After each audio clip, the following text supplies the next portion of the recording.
Hello everybody and welcome to another video. And in this video today, I want to show you the app that I use to make my digital grimoire. And I want to do that because I have made videos before, long time ago. I mean, not that long, but I have made videos before. And at the time, I was using, at one of those times, I think, I was using a different app. And I changed it to this one. I think I made a video using this one that I'm using right now that I'm going to show you. And I do prefer this one. There are some drawbacks to it, but I want to show it. I want to talk about why I chose it. I want to talk about how I use it and give you some foundations on choosing your app that may not be this one. Maybe you use the things I talk about here to evaluate the one that you're using right now, or to choose one that you're testing. But anyways, these are things that I feel like they are important to be considered when you are choosing an app, not necessarily for a digital grimoire, but this is the application we are working with today. The app that I use is called Nebo, or rather was called Nebo, and now it's called MyScript Notes. MyScript is the company that makes this app and several other apps, and they just rebranded the name of the app.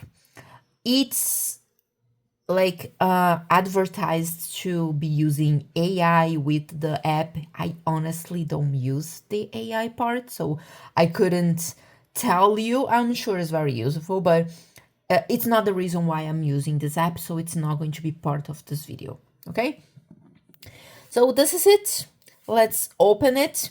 And here the interface basically works like your folders, your organization structure is going to be on this left side, in this left bar, and this huge working area is going to show you your notebooks and notes, and we are going to talk about the difference between those. Okay, so they have like a smart, this is where a lot of AI comes in. It's a study space. So if you decide to use this app also for a study of many subjects, you can create flashcards and things like that. I think I have tried that before, but I just don't use it at this point because it's not the reason why I use this one.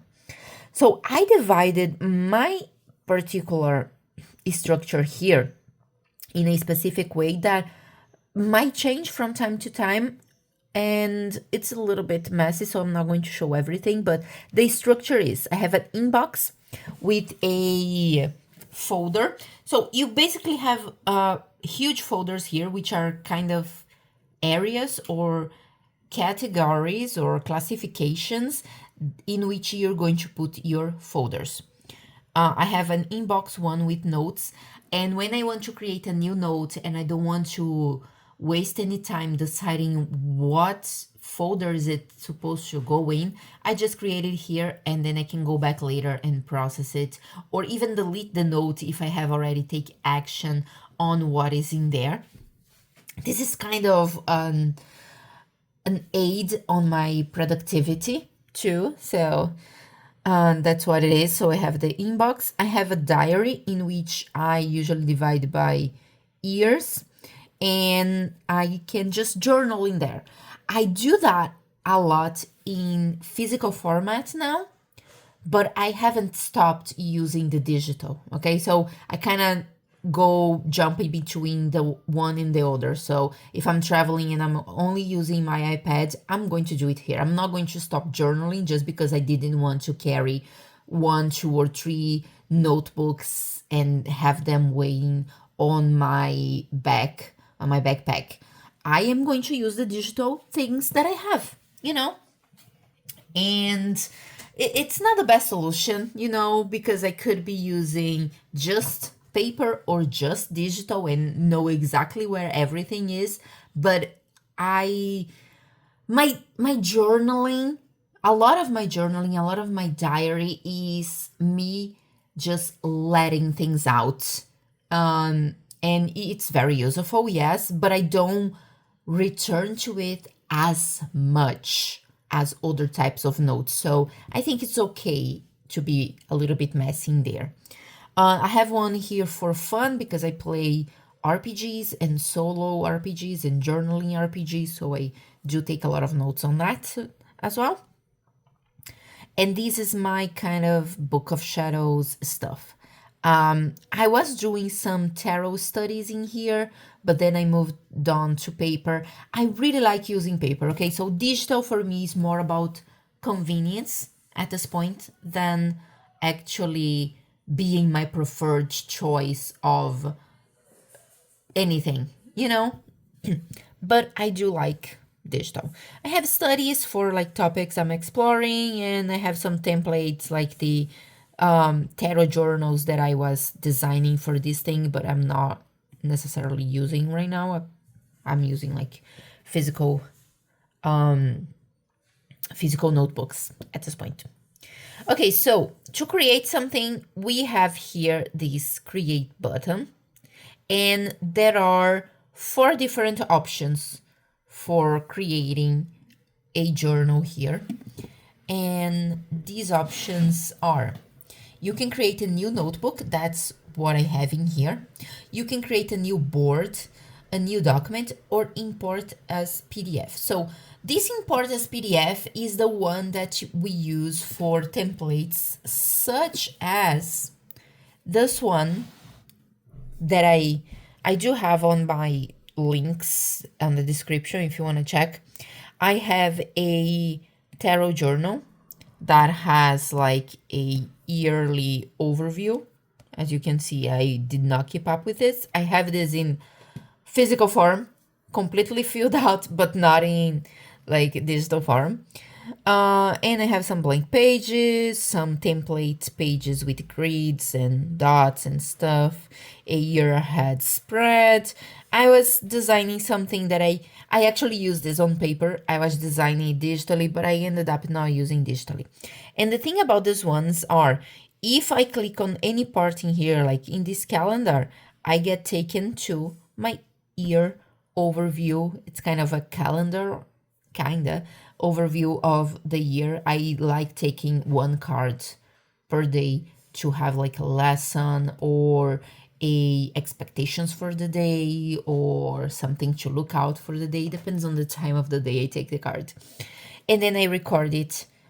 Well, not here, but on my physical one. But I was trying to reproduce that experience digitally.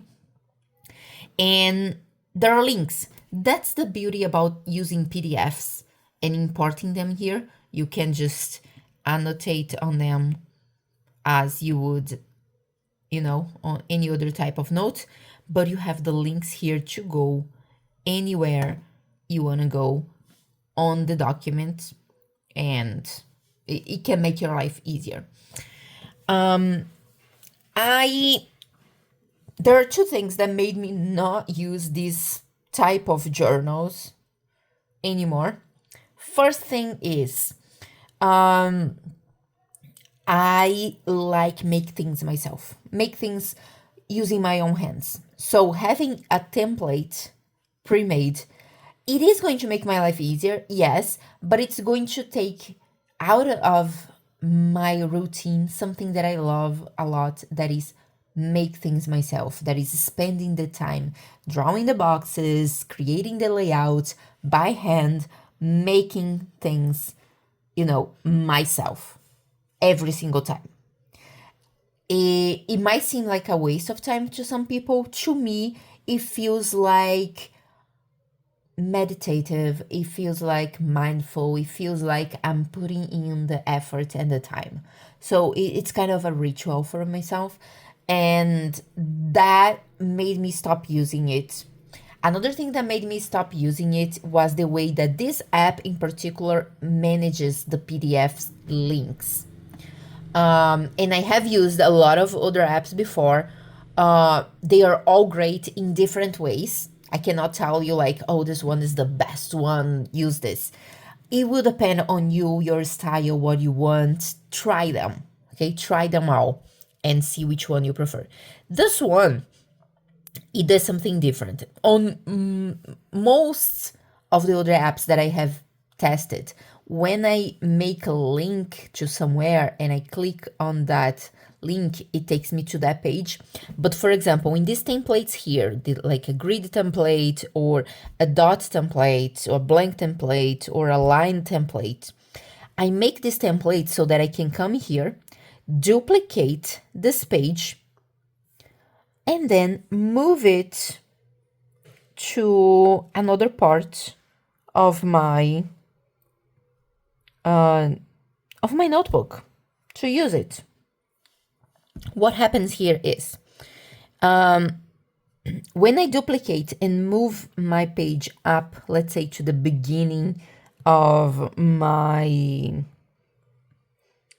journal or close to the beginning of my journal, the link that would take me to the line page, which is this one here, ends up taking me to that page. For some reason, this app considers the first page as the owner of the link, when in reality it should be like the one down here. That's what most apps will do. They will consider the original page. This one considers the first instance on what the page happens and where the page happens. And that's confusing, and that defeats the purpose of using these as a template. I could go around it by just putting the templates on the very beginning after the cover of the journal. But as I said, I was already not using it that much because, you know, of my need for creating the layouts myself, of using my hands, of drawing and doodling. And so I was like, you know what, it doesn't really matter to me. It doesn't really make a difference to me. So yeah, not going to do that. So that is about the PDF imports. And this is like a separate section. As you can see, there's a division here. So let's go to the native types of notes that you can create here. Let's start by the document, which is one of my favorites. Actually, let me go back here because then I know where to delete the test files. Let's create a new document. It's going to ask you for a name. It's going to ask you for a page color. I like this creamy or this grayish page color here, or even the white itself. And language, you can choose different languages here, which is very important for this specific type of note, but all of them benefit from choosing the correct language, but this one in particular benefits a lot, and I'm going to show you why. I'm not going to put a title. I'm just going to create it. Okay, it's going to give some like pop-up if it has recently been updated, or if you just downloaded it. It's just basic information. So this format here is an endless lined paper, and you can go and go and go and go and go forever. I mean, I don't have anything written in here, so I can't go forever, but as I write things down, I can keep going. I love this one the most for taking notes on if I'm watching a seminar or a video, or like just taking notes for a study, because it does something that I absolutely love. So let me write here. This is my test file. You can see that it's giving me here, and I can go a little bit closer so you can see it better. It's giving me the conversion of what I'm writing to text, and it does recognize everything that I write.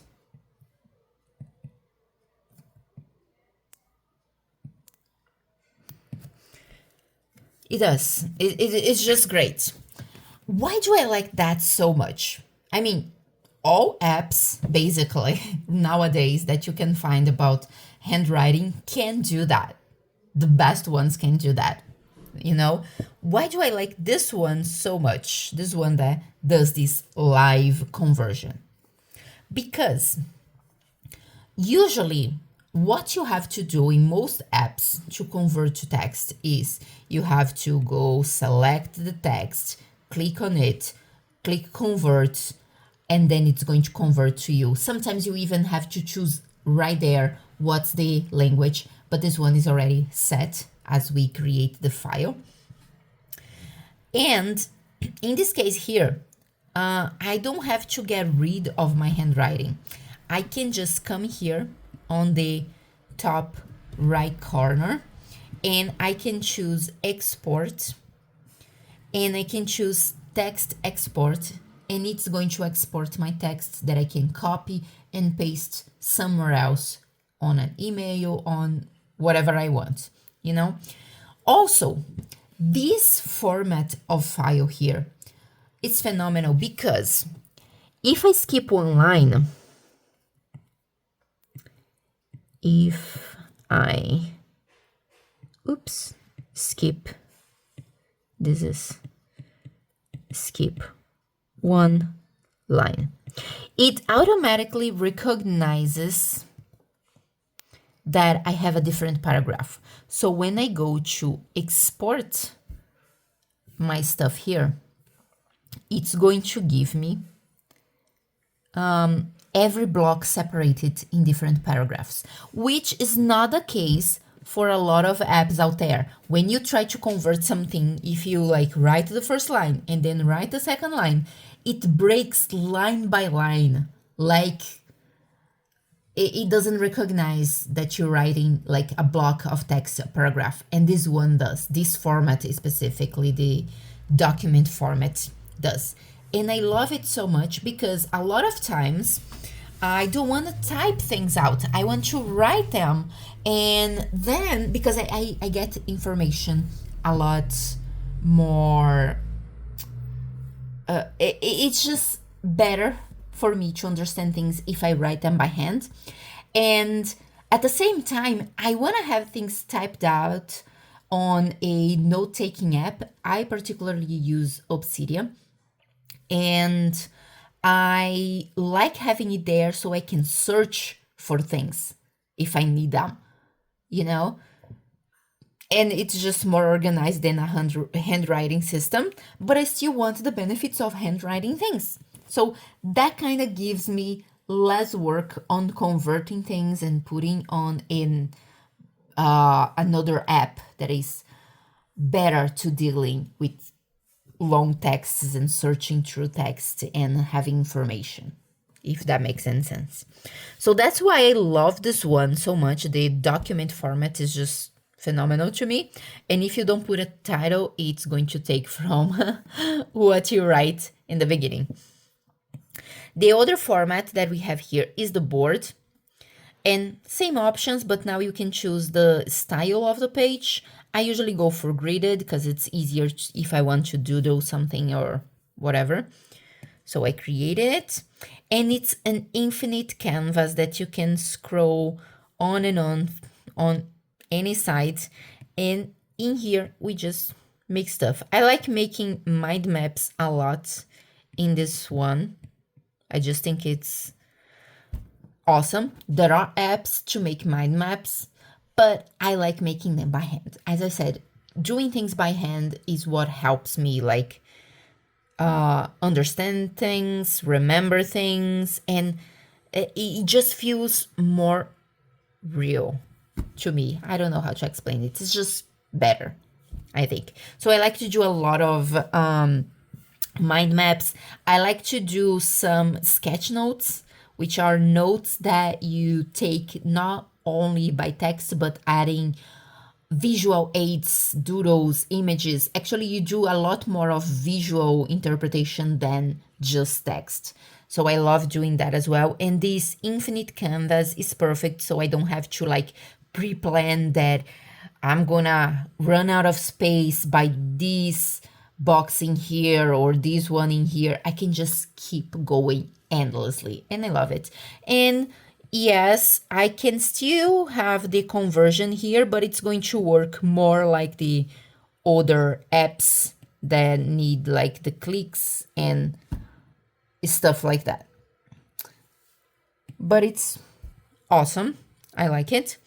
And the last one is the notebook format, which is going to create something similar to what I have shown in other videos. You create a notebook, choose the color, page pattern, which can be changed after this one as well.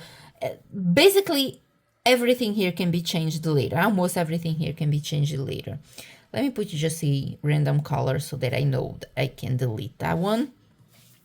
And then you get this page just like you would on a notebook, and you can write here knowing exactly what are the limitations of your page, which can be great for scrolling through it just like you would on a normal book, but also if you want to print those to put on a physical grimoire. For example, I have one that is like a ring bound one, and although I'm using a lot of what I said in the beginning to do things with my own hands, I may print some pages that I do digitally to put in there. I don't know yet, but I'm ready to do it if I have to do it, and I can just, play around in here. I can pre-plan my layouts in here as well. Instead of going directly into paper and messing it up and being frustrated, I can plan things in here and then go to paper, which is a little bit of perfectionism, yes, but it can be the thing that makes you actually work on your grimoire. The good thing about digital is that you can erase and change and move things around. So that's great. That has been excellent for my perfectionist tendencies, because I have learned to appreciate more the finality of putting things on paper, but I also have the flexibility of preparing before I do that. And it's just been great. That's why I keep all types of things around me. I just do what feels more comfortable at the moment. Now, let me go into one of mine. This one is not okay. This one. So you can see examples. I have shown it before, so you can go to another video to see. But what I like to do when I create a grimoire, as I said, doing things with my own hands. So even digitally, everything here is hand-written, drawn, everything by hand. And I like how it kind of tells that I put the effort on doing it. You don't have to do it, okay? Don't get me wrong. If you want to like use type and fonts and images, do it. Whatever works for you. That's just how I work. And if I had like lots of images that are not mine, or I am not the one drawing them, I don't feel like it's mine. I don't know if that makes sense, but I don't feel like it's mine. That's why I prefer doing things with my own hands. Some things I like to look for when I'm looking for a note-taking app of these functions here. First, it has a type function, because if you want to type something, you can. It has some variety of brushes and pens. I particularly like when they have pressure sensitivity, so I can work like on more detailed and calligraphic titles. The sizing of the tool that you're using is also important, so you can have thin lines or thick ones or super thin ones. Variety of tools for me is not important, and actually I like that this one only has like a pen function with few options and a highlighter function with also a few options, because I use the pen for most things. and I use the highlighter for like maybe coloring some things. And that's it. I don't have an overload of tools. I used to be that person that wanted most tools, most pens, most colors. And I changed it. I'm like, limit my options as limited as possible, without restricting it too much, so that I don't get overwhelmed by the options. So I kind of have already like the 3 types of fonts, or handwriting fonts that I use, like this one for titles, this one for like some emphasis, and this one for general writing in here. And my highlighting also, I kind of know what 2 or 3 sizes I use the most, and that's it. And I leave one of each color in here. If I need more, I can come in here and create more, but this one just give me all the range that I need. Vibrant colors that are going to be seen on the page and are going to work. That's what I do. If you want more tools, look for those when you are deciding on the app, but I would highly recommend that you limit those, because it can cause you more harm than good. That's personal experience, but take that as you wish. And here, as you can see, for example, my moon water recipe, I have like the pen, brush on the title, pen for the drawing, and the highlighter works as a coloring tool. And pretty much everywhere, this is what I do. This gray is highlighting, extra gray is more highlighting, just pen for the drawings and doodles. And you can see it's not perfect, but when you look at the page as a whole, it works. It works very well. So yeah, this is pretty much what I wanted to talk about today. If you have more questions, if you want to know more details about my grimoires and the things that I do in it, you can ask in the comment section. Don't forget to like this video, because that helps me a lot. And another video that I'm planning is teaching how to create these elaborate pages. I do them on Canva, and I'm going to show you how you can do something beautiful like that. Which is sad that this app in particular doesn't show that cover. It shows their own specific cover, but if you're using another app, it's going to show up. And when you export it to PDF, it's going to show this one as the first one. This is just the app visualization. I hope to see you in a future video, and until then, bye bye.